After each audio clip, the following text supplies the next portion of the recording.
नमस्कार दोस्तों, आप सभी का स्वागत है स्वतंत्र Bharat education hub for UPSC and UPPSC aspirants के चैनल पर। तो अभी तक हम ब्रिटिश भारत में सामाजिक धार्मिक सुधार आंदोलन के बारे में हम लोग जो है चर्चा कर चुके हैं। अब जो है हम बात करेंगे भारत में राजनीतिक चेतना का विकास किस तरह से हुआ और इसके जो है कौन कौन इसमें जो है किन किन लोगों का योगदान रहा है। तो पहले तो भूमिका क्या रही है भारत में जो राजनीतिक चेतना का विकास है उसके बारे में, उस पर हम चर्चा करेंगे। और एक चीज़ मैं और आपसे सभी से कहूँगा कि जो लोग नए हैं जिन्होंने चैनल अभी तक सब्सक्राइब नहीं किया है, कृपया करके वो लोग चैनल सब्सक्राइब कर लें, और क्योंकि बाकी की आगे आने वाली वीडियो जो है उन्हें मिलती रहें। तो चलिए अब हम चलते हैं भारत में राजनीतिक चेतना के विकास की तरफ। तो भूमिका क्या रही है? भारत में राजनीतिक चेतना का विकास 19वीं शताब्दी की महत्वपूर्ण घटना है। ब्रिटिश शासन ने भारत में अपनी सत्ता बनाए रखने के लिए अनेक नीतियों का क्रियान्वयन किया, जिसके परिणामस्वरूप भारत में राजनीतिक चेतना का विकास हुआ। पश्चिमी शिक्षा एवं पाश्चात्य जगत से संपर्क की राजनीतिक चेतना एवं राष्ट्रीयता के विकास में महत्वपूर्ण भूमिका रही है। अंग्रेजी के प्रचार प्रसार में ने उसे जनभाषा तो नहीं बनाया, लेकिन संपर्क भाषा के रूप में अवश्य स्थापित कर दिया। इस संपर्क भाषा ने यह मुमकिन बनाया कि विभिन्न भाषाई समुदाय कि भारतीय आपस में विचारों का आदान प्रदान कर वैचारिक बौद्धिक एकता की स्थापना कर सके। विभिन्न समय अंतरालों में ब्रिटिश सरकार द्वारा भारतीयों के हित के विरुद्ध उठाए गए कदम भी राष्ट्रीयता के विकास में सहायक सिद्ध हुए। इस दृष्टि से लॉर्ड लिटन का शासन विशेष रूप से उल्लेखनीय रहा है। लिटन ने भारतीय शस्त्र अधिनियम यानी आर्म्स एक्ट 1878 द्वारा भारतीयों को निशस्त्र कर दिया। इससे पहले वर्नाकुलर प्रेस एक्ट 1878 द्वारा भारतीय भाषा में समाचार पत्रों पर कठोर नियंत्रण स्थापित कर दिए गए। सिविल सर्विस की परीक्षा केवल इंग्लैंड में आयोजित करना तथा आयु सीमा को घटाकर 21 वर्ष से 19 वर्ष कर देना ऐसे कदम थे जो भारतीय शिक्षित वर्ग की आकांक्षाओं और हितों पर चोट करते थे। परिणामतः जनता में आक्रोश बढ़ा, जिसने राजनीतिक चेतना के विकास में सहायता की। भारतीय प्रेस एवं साहित्य के प्रचार प्रसार ने भी राजनीतिक चेतना के विकास में योगदान दिया। अब भारत में आधुनिक शिक्षा का विकास।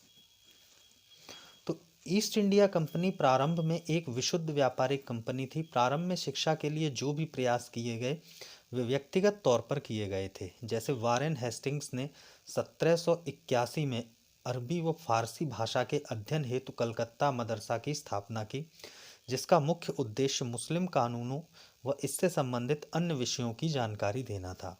1784 में सर विलियम जोन्स ने कलकत्ता में एशियाटिक सोसाइटी ऑफ बंगाल की स्थापना की, जिसने प्राचीन भारतीय इतिहास और संस्कृत के अध्ययन हेतु महत्वपूर्ण योगदान दिए। चार्ल्स विल्किंस ने भगवद गीता का अंग्रेजी अनुवाद किया।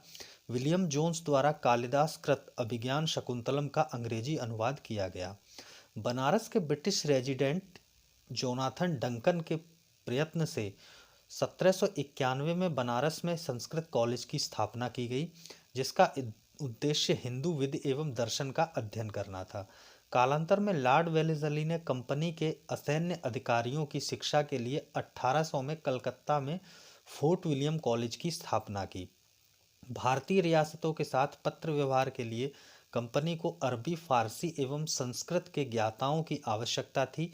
इसी समय प्रबुद्ध भारतीय एवं मिशनरियों ने सरकार पर आधुनिक धर्मनिरपेक्ष एवं पाश्चात्य शिक्षा को प्रोत्साहित करने का दबाव डालना प्रारंभ किया।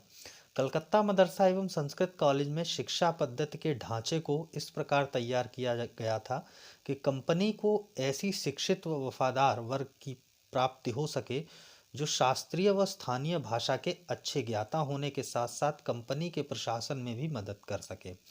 न्यायालयों में अंग्रेजी न्यायाधीशों को ऐसे परामर्शदाताओं की आवश्यकता थी न्यायालयों में जो अंग्रेज न्यायाधीशों को ऐसे परामर्शदाताओं की आवश्यकता थी जो हिंदी, अरबी, उर्दू, फारसी और संस्कृत भाषाओं के ज्ञाता हों व मुस्लिम व हिंदू कानूनों की व्याख्या करने में सक्षम हों। प्रबुद्ध भारतीयों ने निष्कर्ष निकाला कि पाश्चात्य शिक्षा के माध्यम से ही सामाजिक, आर्थिक एवं राजनीतिक दुर्बलता को दूर किया जा सकता है। मिशनरियों ने यह निष्कर्ष निकाला कि पाश्चात्य शिक्षा के प्रचार प्रसार से भारतीयों को उनकी परंपरागत धर्म में आस्था समाप्त हो जाएगी तथा वे ईसाई धर्म की ओर प्रेरित होने लगेंगे। जिससे भारत में ब्रिटिश समर्थकों का एक बड़ा वर्ग तैयार हो जाएगा। ईस्ट इंडिया कंपनी द्वारा भारत में शिक्षा के क्षेत्र में वास्तविक प्रयास 1813 के चार्टर्ड अधिनियम के तहत शुरू किया गया। 1813 के चार्टर्ड एक्ट में गवर्नर जनरल को अधिकार दिया गया कि वह 1 लाख रुपए साहित्य के पुनरुद्धार और भारत में स्थानीय विद्वानों को प्रोत्साहन देने के लिए एवं ब्रिटिश शासित प्रदेशों के वासियों को विज्ञान व दर्शन की शिक्षा प्रदान करने हेतु खर्च करे। वस्तुतः ब्रिटिश सत्ता द्वारा भारत में आधुनिक शिक्षा का मुख्य उद्देश्य छोटे प्रशासनिक पदों पर नियुक्ति हेतु भारतीयों की आवश्यकता थी। राजा राम मोहन राय तथा डेविड हेयर के प्रयत्नों से 1817 में बना हिंदू कॉलेज, जो कलकत्ता में था, पाश्चात्य पद्धति पर उच्च शिक्षा देने का प्रथम कॉलेज था। सरकार ने कलकत्ता, आगरा और बनारस में 3 संस्कृत कॉलेजों की स्थापना करवाई व इसके अतिरिक्त यूरोपीय वैज्ञानिक पुस्तकों का प्राच्य भाषाओं में अनुवाद किया। अब आंग्ल प्राच्य विवाद क्या रहा? तो लोक शिक्षा के लिए स्थापित सामान्य समिति के 10 सदस्यों में 2 गुट बन गए थे, जिसमें एक प्राच्य शिक्षा समर्थक था और दूसरा आंग्ल शिक्षा समर्थक था। प्राच्य विद्या के समर्थक लोगों का नेतृत्व समिति के सचिव H.T. प्रिंसेप ने किया, जिनका समर्थन समिति के मंत्री H.H. विल्सन ने भी किया। प्राच्य शिक्षा समर्थकों का तर्क था कि जहां रोजगार के अवसर में वृद्धि के लिए पाश्चात्य विज्ञान एवं साहित्य को बढ़ावा परंपरागत भारतीय भाषाओं अर्थात अरबी, फारसी में दिया जाना चाहिए, जो भारतीयों की परिचित भाषा थी। उनका तर्क था कि पाश्चात्य ज्ञान व विचारों के संपर्क में आने से भारतीय संस्कृति का विनाश हो जाएगा। उन्होंने कहा कि आधुनिक युग की उपलब्धियों और आविष्कार आधुनिक भौतिक, रसायन, प्राणिशास्त्र के सिद्धांत और निष्कर्ष वेदों में उल्लिखित हैं। उन्हें ठीक तरह से समझने और व्याख्या करने की आवश्यकता है। दूसरी ओर पाश्चात्य या आंग्ल शिक्षा समर्थकों का नेतृत्व मुनरो व एल्फिंस्टन ने किया। इनका समर्थन लॉर्ड मैकाले ने भी किया। उनका तर्क था कि प्राच्य शिक्षा पद्धति मरणासन्न है और उसके पुनर्जीवित करना असंभव है। अरबी, फारसी और संस्कृत साहित्य में रूढ़वादी एवं संकुचित विचारों के अतिरिक्त कोई लाभप्रद ज्ञान नहीं है। प्राच्य पाश्चात्य विवाद की बढ़ती उग्रता देख तत्कालीन British governor general Lord William Bentinck ने अपने काउंसिल के विभिन्न सदस्य लॉर्ड मैकाले को लोक शिक्षा समिति का प्रधान नियुक्त कर उन्हें भाषा संबंधी विवाद पर अपना विवरण पत्र प्रस्तुत करने को कहा। 2 फरवरी 1835 को मैकाले ने आंग्ल दल का समर्थन किया व उसने अंग्रेजी भाषा साहित्य की प्रशंसा करते हुए भारतीय भाषा व साहित्य की आलोचना की ओर कहा कि यूरोप के एक अच्छे पुस्तकालय की अलमारी का एक कक्ष भारत एवं अरब के समस्त साहित्य से ज़्यादा मूल्यवान है। मैकाले भारत में अंग्रेजी शिक्षा के माध्यम से ऐसा वर्ग तैयार करना चाहता था जो रक्त व रंग में भले ही भारतीय हो, परंतु विचार, नैतिक मापदंड और प्रवृत्ति अंग्रेजों जैसी हो, अर्थात वह काली चमड़ी में अंग्रेजों का एक वर्ग चाहता था। मैकाले के स्मरणार्थ लेख को 1835 में बेंटिक ने स्वीकार कर आदेश दिया कि भविष्य में सरकार यूरोपीय साहित्य को अंग्रेजी माध्यम द्वारा उन्नत करे तथा शिक्षा संबंधी सभी खर्च इसी उद्देश्य से दिए जाएं। मैकाले के इन सुझावों के पश्चात सरकार ने शीघ्र ही स्कूलों व कॉलेजों में शिक्षा का माध्यम अंग्रेजी बना दिया, जिससे जनसाधारण की शिक्षा उपेक्षित होने लगी। सरकार की योजना उच्च वर्ग को अंग्रेजी शिक्षित बनाने की थी। अब शिक्षा का अधोमुखी निस्यंदन सिद्धांत क्या था? तो शिक्षा के अधोमुखी निस्यंदन सिद्धांत का तात्पर्य यह था कि शिक्षा समाज के उच्च वर्ग को ही दी जाए। इस वर्ग के शिक्षित होने पर शिक्षा का प्रभाव छन छन कर जनसाधारण तक पहुंचेगा।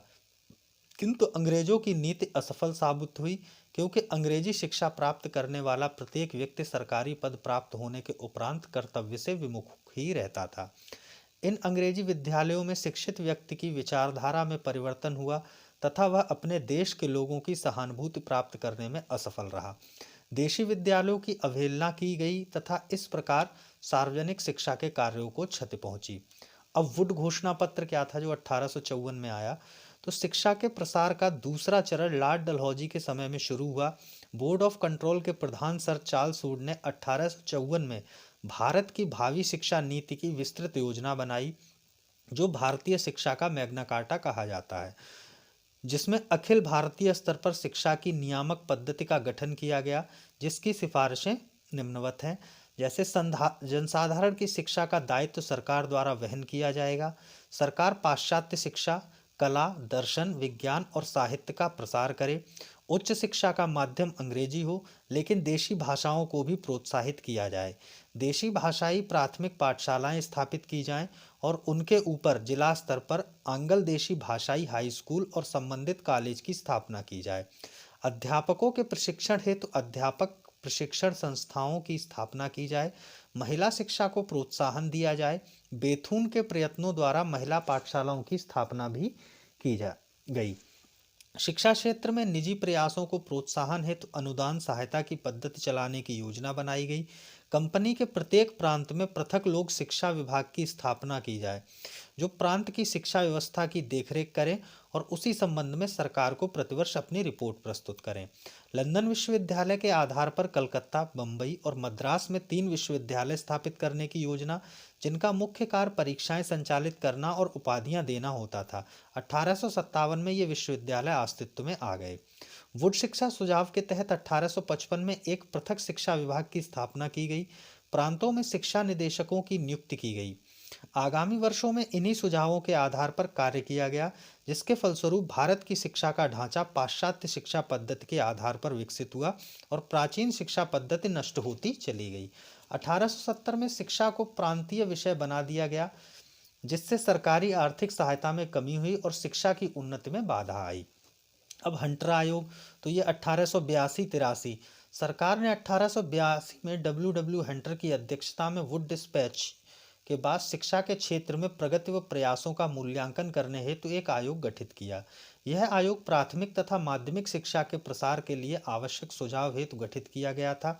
इसने सभी प्रांतों का भ्रमण किया और लगभग 200 प्रस्ताव पारित किए। आयोग ने जो सरकार को सुझाव दिए वो निम्नवत हैं। प्राथमिक शिक्षा के विकास पर ज़्यादा जोर दिया जाना चाहिए तथा इसे नव संस्थापित नगर और जिला बोर्डों को सौंप दिया जाए। दूसरा सुझाव यह दिया कि महिलाओं की मौजूदा शिक्षा की सुविधाओं में बढ़ोतरी की जाए।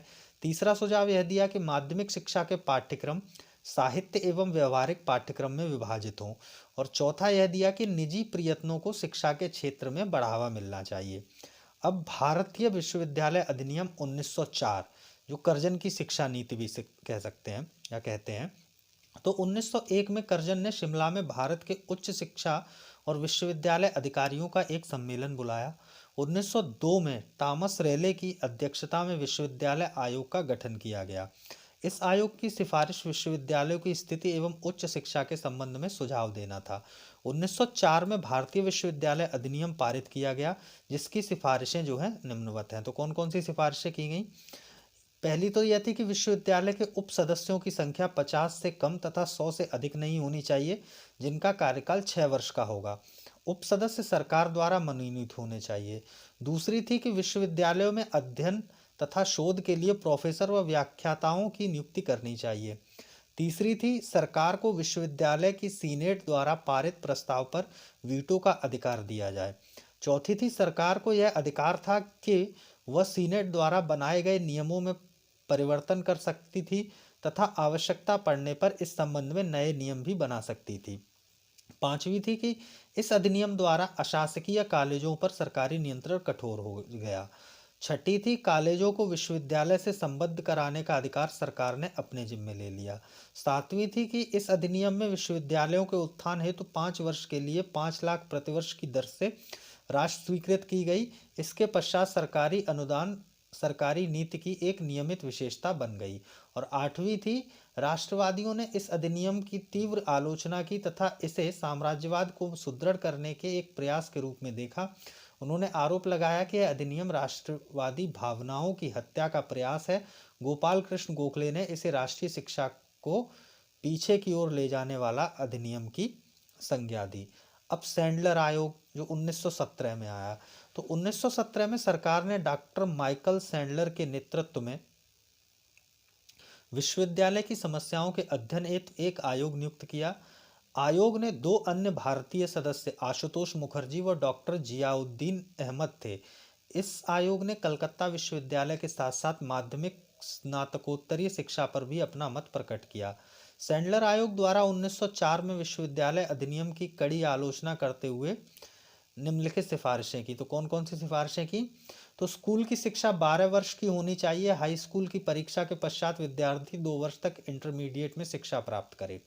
इस शिक्षा व्यवस्था हेतु प्रत्येक प्रांत में हाई स्कूल बोर्ड व इंटरमीडिएट बोर्ड की स्थापना की जाए। स्नातकीय शिक्षा अधिकतम 3 वर्ष की हो। बीए साधारण पाठ्यक्रम ऑनर्स पाठ्यक्रम अलग अलग होने चाहिए। विश्वविद्यालय के नियमों के बनाने में कठोरता नहीं होनी चाहिए।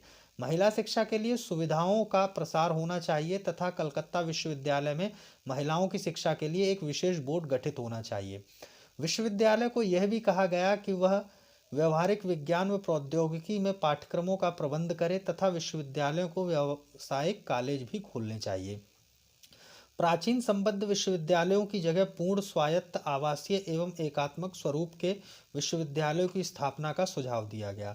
सैंडलर आयोग रिपोर्ट पर मैसूर, पटना, बनारस, अलीगढ़, ढाका, लखनऊ और हैदराबाद में विश्वविद्यालय स्थापित किए गए। अब द्वैत शासन के अंतर्गत शिक्षा।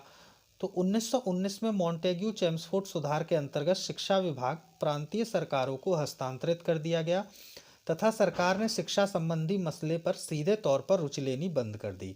शिक्षा के लिए अब केंद्रीय अनुदान भी बंद कर दिया गया था। प्रांतीय सरकारें वित्तीय कठिनाइयों के कारण शिक्षा संबंधी कोई प्रभावी योजना नहीं बना पाई, किंतु लोकोपकारी व्यक्तियों द्वारा शिक्षा संबंधी महत्वपूर्ण कार्य जारी रहे।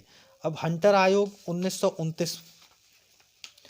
तो भारतीय परिनियत आयोग की अनुशंसा पर 1929 में शिक्षा के विकास पर सर फिलिप हार्टोग की अध्यक्षता में एक समिति गठित की गई। समिति की सिफारिशें निम्नवत थीं। हार्टोग समिति है ये 1929। तो भारतीय परिनित आयोग की अनुशंसा पर 1929 में शिक्षा की विकास पर सर फिलिप हार्टोग की अध्यक्षता में एक समिति गठित की गई। समिति की सिफारिशें इस प्रकार थीं। प्राथमिक शिक्षा पर बल दिया, लेकिन इसकी अनिवार्यता व शीघ्र प्रसार को अनुचित ठहराया। सुधार और एकीकरण की नीति की सिफारिश की। विश्वविद्यालयी शिक्षा को सुधारने के प्रयत्न किए जाएं। उन्हीं को उच्च शिक्षा दी जाए जो योग्य हों, अर्थात आयोग की सिफारिशों के अनुसार ग्रामीण प्रवृत्ति के विद्यार्थियों को महाविद्यालयी शिक्षा प्राप्त करने से रोक देना चाहिए। ग्रामीण प्रवृत्ति के छात्रों को मिडिल स्कूल तक ही शिक्षा दी जाए, इसके बाद उन्हें औद्योगिक एवं व्यावसायिक शिक्षा दी जाए। अब वर्धा योजना 1937। तो गांधी जी द्वारा हरिजन में शिक्षा पर अनेक लेख तथा अक्टूबर 1937 में वर्धा में आयोजित अखिल भारतीय शिक्षा सम्मेलन में उनके द्वारा शिक्षा पर प्रस्तुत योजना को मिलाकर बुनियादी शिक्षा की वर्धा योजना प्रस्तुत की गई। इस योजना का मूलभूत सिद्धांत हस्त उत्पाद कार्य था। डॉक्टर जाकिर हुसैन समिति ने इस योजना का ब्यौरा प्रस्तुत किया और कई शिल्पों के लिए पाठ्यक्रम तैयार किया। अब सिफारिशें क्या थीं? तो प्रथम 7 वर्ष तक के बच्चों के लिए उनकी मातृभाषा में निःशुल्क एवं अनिवार्य शिक्षा की व्यवस्था हो। मूल शिक्षा की योजना का कार्यान्वयन उपयुक्त तकनीक द्वारा शिक्षा प्रदान करने पर आधारित होना चाहिए। इसके लिए छात्रों को कुछ चुनिंदा दस्तकारी तकनीकों के माध्यम से शिक्षित किया जाना चाहिए।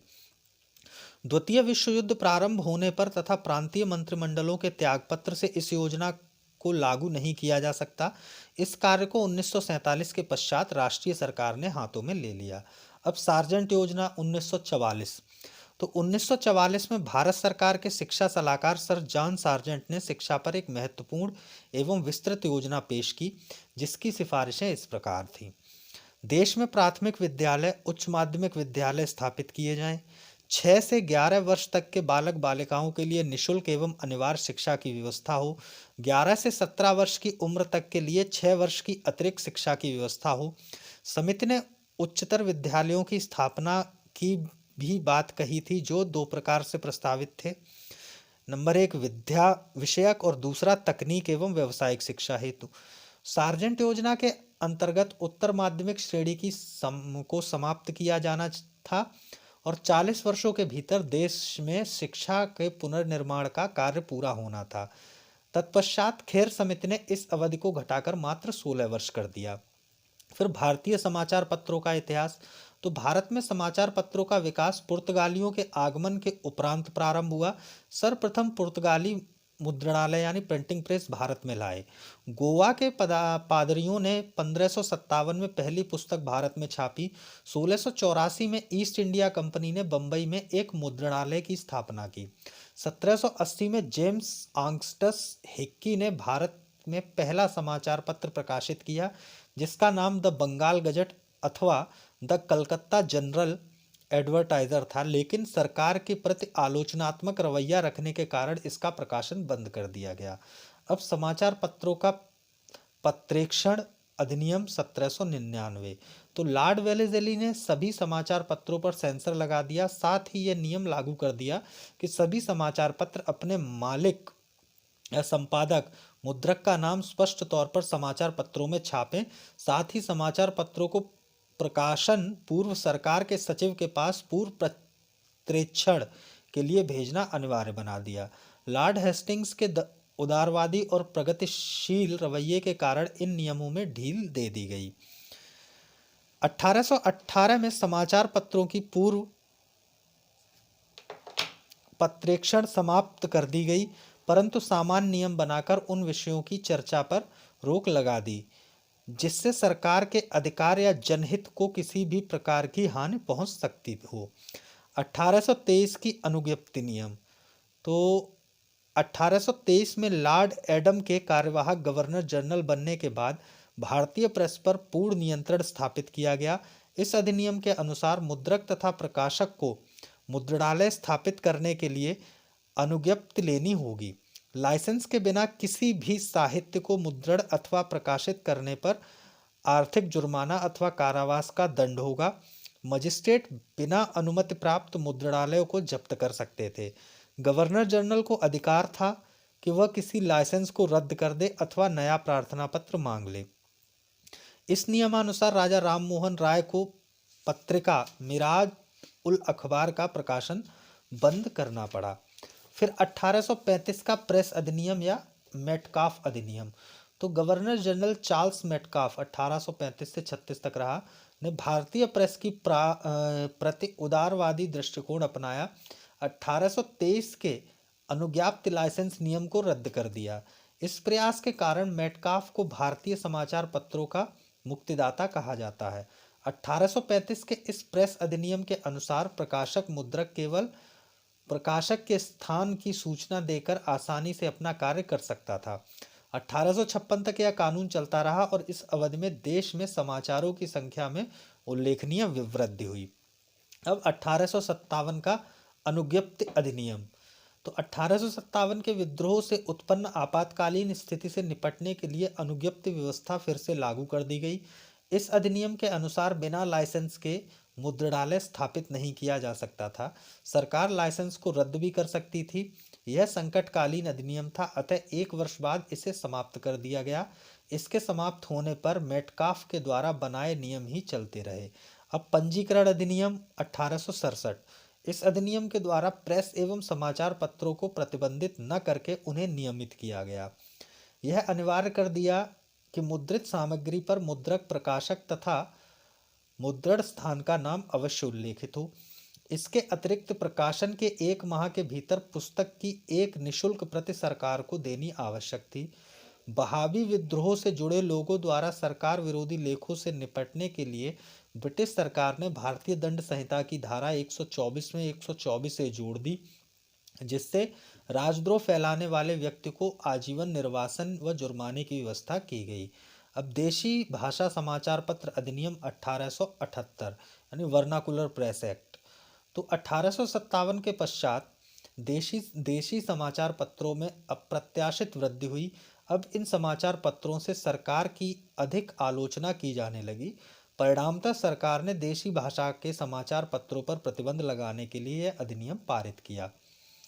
इस अधिनियमानुसार जिला दंड नायक को स्थानीय सरकार की आज्ञा से किसी भारतीय भाषा के समाचार पत्र को आज्ञा देने का आदेश दे दिया।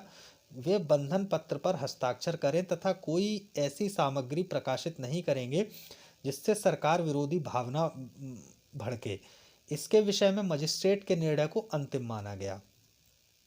अब इसमें अंग्रेजी और देशी समाचार पत्रों में भेद किया गया था तथा जिला दंडनायक के निर्णय के खिलाफ आगे अपील करने का प्रावधान नहीं था। इस अधिनियम के अधीन सोम प्रकाश, भारत मिहिर, ढाका प्रकाश, सहचर तथा अनेक समाचार पत्रों के विरुद्ध मामले दर्ज किए गए। अब प्रायः देशी समाचार पत्रों में अंग्रेजी समाचार पत्र से समाचार उधार लिए जाने लगे। इस अधिनियम से बचने के लिए अमृत बाजार पत्रिका रातों रात अंग्रेजी समाचार पत्र में बदल गई। सितंबर 1878 में तत्कालीन भारत सचिव क्रेनबुक ने पूर्व सेंसर की धारा हटा दी। लॉर्ड रिपन ने 1882 में वर्नाकुलर प्रेस एक्ट को रद्द कर दिया। अब समाचार पत्र अधिनियम 1908। तो लॉर्ड कर्जन द्वारा बंगाल विभाजन जैसी नीतियों के उपरांत उत्पन्न अशांति से राष्ट्रीय कांग्रेस में उग्रवादी दल का उत्थान हुआ तथा हिंसक घटनाएं हुई। समाचार पत्रों आदि में सरकार की कड़ी आलोचना की गई। परिणामतः इनको दबाने के लिए सरकार ने एक अधिनियम न्यूज़पेपर एक्ट 1908 पारित किया। इसके अनुसार जो समाचार पत्र आपत्तिजनक सामग्री जिससे लोगों को हिंसा अथवा हत्या की प्रेरणा मिलती हो प्रकाशित करेगा, उसकी संपत्ति अथवा मुद्रणालय को जब्त किया जा सकता था। स्थानीय सरकार 1867 के समाचार पत्र तथा पुस्तकों के पंजीकरण के अधिनियम के अधीन किसी मुद्रक अथवा प्रकाशक द्वारा की गई घोषणा को रद्द कर सकती थी। अब भारतीय समाचार पत्र अधिनियम 1910। तो भारतीय समाचार पत्र अधिनियम 1910 ने लेटिन के अधिनियम के सभी घिनौने प्रावधानों को पुनर्जीवित कर दिया था। इस अधिनियम के तहत सरकार किसी समाचार पत्र के प्रकाशक से पंजीकरण जमानत मांग सकती थी। पंजीकरण जमानत की न्यूनतम राशि 500 रुपये व अधिकतम 2000 रुपये तक हो सकती थी। साथ ही सरकार इस अधिनियम के तहत पंजीकरण रद्द करने के साथ साथ जमानत भी जब्त कर सकती थी। सरकार को पुनः पंजीकरण के लिए कम से कम 1000 रुपये और ज़्यादा से ज़्यादा 10,000 की जमानत मांगने का अधिकार था। समाचार पत्रों द्वारा पुनः आपत्तिजनक सामग्री प्रकाशित करने पर नया पंजीकरण भी रद्द किया जा सकता था। इस अधिनियम से के शिकार समाचार पत्र 2 महीने के अंदर स्पेशल ट्रिब्यूनल के पास अपील कर सकते थे। अब प्रेस इंक्वायरी कमेटी 1921। तो भारतीय समाचार पत्रों के प्रति कठोर प्रेस कानूनों की समीक्षा के लिए 1921 में विधि सदस्य सर तेज बहादुर सप्रू की अध्यक्षता में प्रेस इंक्वायरी कमेटी की नियुक्ति की गई। प्रेस समिति की अनुशंसा के आधार पर समाचार पत्र अधिनियम 1908 तथा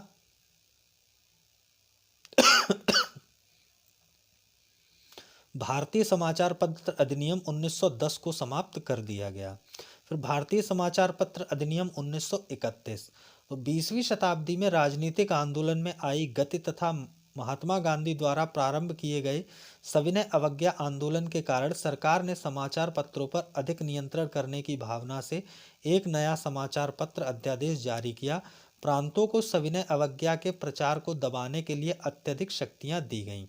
इस अधिनियम की धारा 4(1) में शब्द, संकेत अथवा आकृति द्वारा किसी की हत्या के या अन्य संज्ञेय अपराध के बदले कठोर दंड की व्यवस्था की गई। 1932 में इस अधिनियम का विस्तार करके क्रिमिनल अमेंडमेंट एक्ट लागू किया गया। इसमें वे सभी गतिविधियां शामिल कर दी गईं जो सरकार की प्रभुसत्ता को हानि पहुंचा सकती थीं। अब स्वतंत्रता के पश्चात क्या हुआ? तो समाचार पत्र जांच समिति 1947। तो संविधान सभा में स्पष्ट किए गए मूल अधिकारों के प्रकाश में समाचार पत्रों के कानूनों की समीक्षा करने के लिए भारत सरकार ने 1947 में एक समिति का गठन किया। इस समिति की सिफारिशों में 1931 के अधिनियम को रद्द करना, समाचार पत्रों और पुस्तक के पंजीकरण के अधिनियम में संशोधन, भारतीय दंड संहिता की धारा 124(a) और 153(a) में परिवर्तन, 1931 तथा 1934 के देसी राज्य अधिनियम को रद्द करना सम्मिलित था। अब समाचार पत्र अधिनियम 1951 जो आपत्तिजनक विषय से संबंधित था। तो समाचार पत्र जांच समिति 1947 के सुझाव तथा अदालती निर्णयों की पृष्ठभूमि में सरकार ने समाचार पत्र अधिनियम 1951 पारित किया। 1954 में इस अधिनियम को आगे बढ़ाने के प्रश्न की जांच के लिए प्रेस आयोग का गठन किया गया। यह कानून 1956 तक लागू रहा। इस कानून में इस बात का विशेष ख्याल रखा गया कि किसी कार्रवाई से पहले संबंधित व्यक्ति को अपना पक्ष प्रस्तुत करने का पर्याप्त मौका मिले। 1965 में समाचार पत्रों तथा पत्रकारों के आंतरिक नियमन हेतु प्रेस परिषद अधिनियम 1965 पारित किया गया। प्रेस परिषद को यह जिम्मेदारी भी दी गई कि वह भारत में समाचार पत्रों के स्तर के उन्नयन तथा उसको बनाए रखने के प्रयास करे। यह कानून एक दशक तक लागू रहा तथा 1975 में आंतरिक आपातकाल लागू होने के बाद इसे निरस्त कर दिया गया। तो ये तो था भारत में राजनीतिक चेतना का विकास। अब इसके बाद जो है कांग्रेस की स्थापना से पूर्व जो राजनीतिक संस्थाएं थी वो कौन कौन सी थी, तो क्या भूमिका रही थी उन संस्थाओं की। तो 1857 की क्रांति के पश्चात भारत में राष्ट्रीय भावनाओं का विकास उभरने लगा। इस दौर के क्रांतिकारियों ने भारतीय जनमानस में नायकों का स्थान प्राप्त किया। भारतवासियों ने देश के आर्थिक पिछड़ेपन को उपनिवेशी शासन का परिणाम माना। उनका मानना था कि देश के विभिन्न वर्ग के लोगों यथा कृषक, शिल्पकार, दस्तकार, मजदूर, बुद्धिजीवी, शिक्षित एवं व्यापारियों आदि सभी के हित विदेशी शासन की भेंट चढ़ गए हैं। अंग्रेजों की भेदभावपूर्ण नीतियों ने आधुनिक राष्ट्रवाद के विकास में योगदान दिया। देशवासियों का मानना था कि देश में जब तक विदेशी शासन रहेगा लोगों के आर्थिक, सामाजिक, सांस्कृतिक, बौद्धिक तथा राजनीतिक हितों पर कुठाराघात होता रहेगा। अब कांग्रेस की स्थापना जो है 1885 से पूर्व भारत व लंदन में कई राजनीतिक संस्थाओं का गठन हुआ।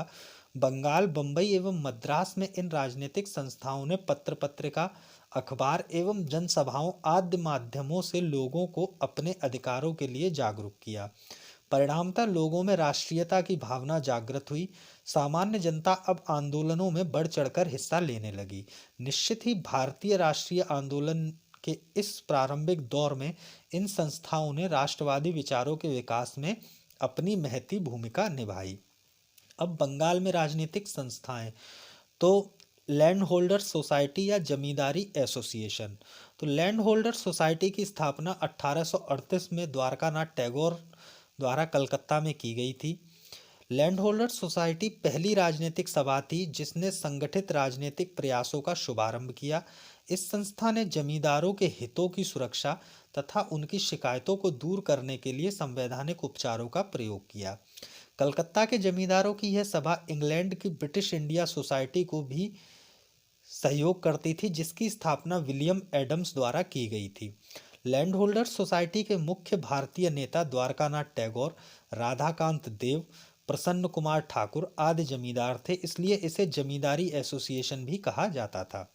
अब बंगाल ब्रिटिश इंडिया सोसाइटी, तो 1843 में जॉर्ज थॉमसन की अध्यक्षता में बंगाल ब्रिटिश इंडिया सोसाइटी नामक राजनीतिक सभा की स्थापना हुई।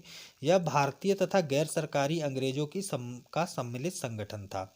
इस सभा का मुख्य उद्देश्य अंग्रेजी शासन में भारतीयों की वास्तविक अवस्था के विषय में जानकारी प्राप्त कर उनका प्रचार प्रसार करना तथा जनता की उन्नति व न्यायपूर्ण अधिकारों के लिए शांतिमय और कानूनी साधनों का प्रयोग करना था।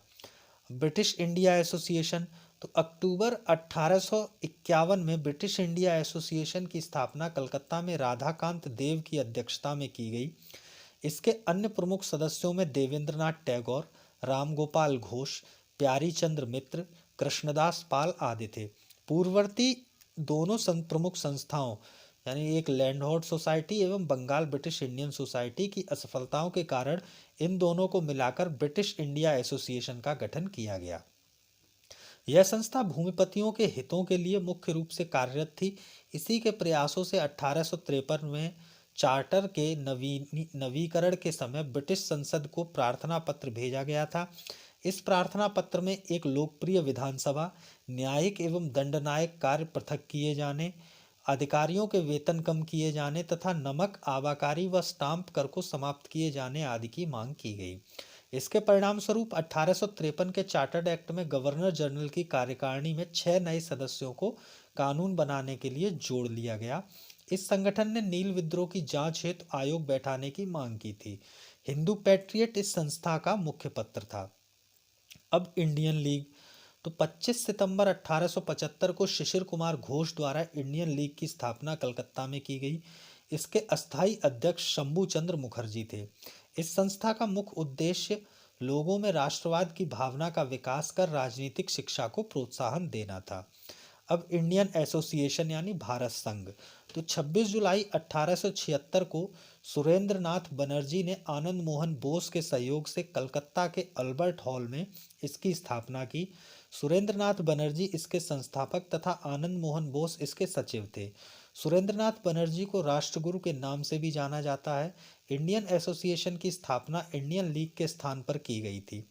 इसका उद्देश्य मध्यम वर्ग के साथ साथ साधारण वर्ग को भी इसमें सम्मिलित करना था। इस कारण इसका चंदा 5 रुपये वार्षिक रखा गया। इस एसोसिएशन में जमींदारों की जगह मध्यम वर्ग को प्राथमिकता दी गई।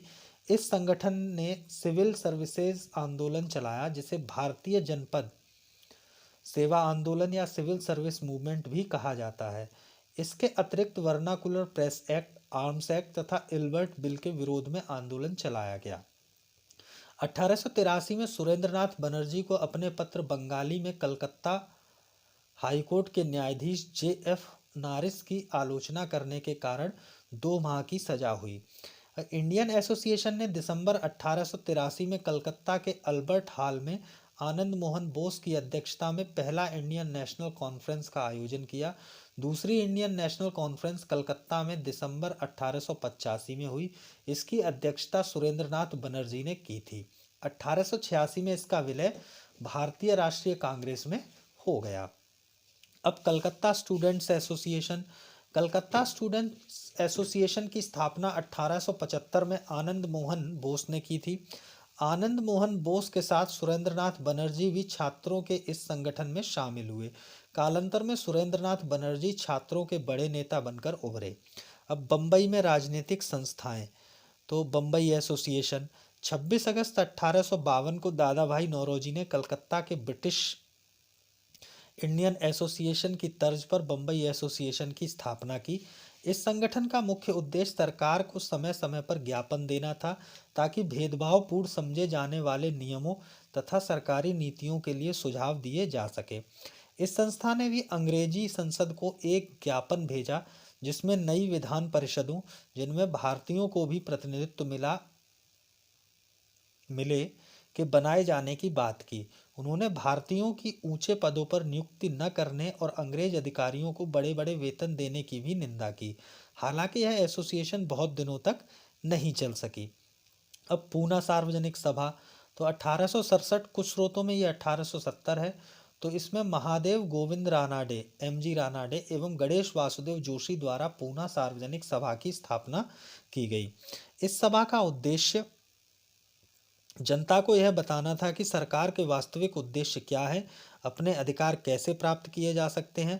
1875 में इस संस्था ने ब्रिटिश संसद में भारतीयों के प्रत्यक्ष प्रतिनिधित्व की मांग करते हुए हाउस ऑफ कॉमन्स के समक्ष याचिका प्रस्तुत की। इस सभा के सक्रिय सदस्यों में एस.एच. साठे तथा एस.एच. चिपलूणकर थे। पूना सार्वजनिक सभा मुख्यतः नवोदिता मध्यम वर्ग, जमींदारों और व्यापारियों के हितों का प्रतिनिधित्व करती थी। इसके अधिकांश सदस्य ब्राह्मण व वैश्य थे। इसी कारण यह संस्था किसानों तक अपनी पहुंच नहीं बना सकी। अब बम्बई प्रेसिडेंसी एसोसिएशन, तो 1885 में फिरोज शाह मेहता, बहरुद्दीन तैयबजी व के.टी. तेलंग द्वारा बम्बई प्रेसिडेंसी एसोसिएशन की स्थापना की गई। 1885 में बम्बई में नागरिकों की एक सभा जमशेदजी जीजाबाई की अध्यक्षता में बुलाई गई। इसी सभा में इस संगठन के गठन की घोषणा की गई। इस संस्था का मुख्य उद्देश्य लोगों के मध्य राजनीतिक विचारों को फैलाना था। अब मद्रास में राजनीतिक संस्थाएं, तो मद्रास नेटिव एसोसिएशन। कलकत्ता के ब्रिटिश इंडियन एसोसिएशन की शाखा 1852 में मद्रास में स्थापित की गई। इसकी स्थापना गजुलू लक्ष्मी नरसू चेट्टी ने की थी। इस संस्था ने अंग्रेजी संसद को 1853 के चार्टर से पूर्व एक ज्ञापन भेजा, जो बम्बई तथा कलकत्ता एसोसिएशन के नमूनों पर आधारित था। अब मद्रास महाजन सभा, तो 1884 में एम.वी. राघवाचारी, जी. सुब्रमण्यम अय्यर और पी आनंद चालू ने मद्रास महाजन सभा की स्थापना की थी। इसका उद्देश्य स्थानीय संगठनों के कार्यों को समन्वित करना था। इसका पहला सम्मेलन 29 दिसंबर 1884 से 2 जनवरी 1885 तक मद्रास में आयोजित किया गया। इस सम्मेलन में विधान परिषदों के सुधार, कार्यपालिका से न्यायपालिका के अलगाव तथा खेतिहारों के हालातों पर विचार विमर्श किया गया। अब लंदन में राजनीतिक संस्थाएं, तो लंदन इंडियन सोसाइटी 1865 में गठित इस संस्था की स्थापना दादा भाई नौरोजी के नेतृत्व में की गई। इसमें फिरोज शाह मेहता, बहरुद्दीन तैयबजी, डब्ल्यू.सी. बनर्जी एवं मनमोहन घोष आदि प्रमुख रूप से शामिल थे। इस संस्था का मुख्य उद्देश्य भारतीयों पर अंग्रेजों के गलत व्यवहार एवं नीतियों की शिकायत अंग्रेजी प्रेस के माध्यम से लोगों तक पहुंचाना था। अब ईस्ट इंडिया एसोसिएशन 1866 में दादा भाई नौरोजी द्वारा ईस्ट इंडिया एसोसिएशन की स्थापना की गई। ईस्ट इंडिया एसोसिएशन का उद्देश्य ब्रिटिश जनता तथा संसद को भारतीय विषयों से अवगत कराना तथा भारतवासियों के पक्ष में इंग्लैंड में जन समर्थन तैयार करना था।